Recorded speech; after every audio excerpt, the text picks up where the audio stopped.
Let me thank Rosa and all of the great members of the House behind me for understanding that if there is ever a time in American history that we have got to stand up for the American worker and not for corporate greed, today is that day, and the TPP is that issue. The facts are very clear. The TPP follows in the footsteps of other disastrous trade agreements. NAFTA, CAFTA, permanent normal trade relations with China, and the South Korean free trade agreement. Over and over again, we were told by corporate America and their representatives about all of the jobs that these trade agreements would create. And over again, the proponents of unfettered free trade were wrong. Bill Clinton promised that NAFTA would create 1 million jobs in 5 years. In fact, it lost 700,000 jobs. We were promised that PNTR with China would create hundreds of thousands of jobs. Instead, it has led to the loss of over 2 million jobs. And on it goes. Everybody knows that the great middle class of this country is disappearing, and one of the major reasons is a disastrous set of trade policies which force American workers to compete against workers around the world who make pennies an hour. Our job is to lift up the poor people of the world, not to lower the standard of living of American workers.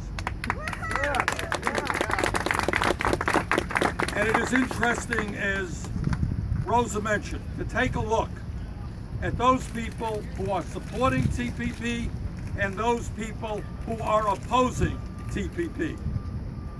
On one hand, you have virtually every major multinational corporations, and virtually all of them have outsourced collectively millions of jobs. You got Wall Street telling us what a great trade agreement this is.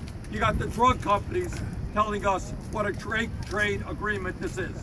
But on our side, we have every union in America fighting to protect the American middle class. You have virtually every environmental group and many religious groups.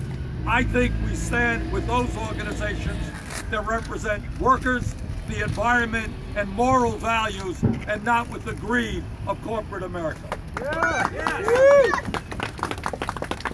This is not just about American workers having to compete against people in Vietnam who have a minimum wage of 56 cents an hour. This is also about multinational corporations having the right to challenge any law that could reduce their, quote, expected future profits.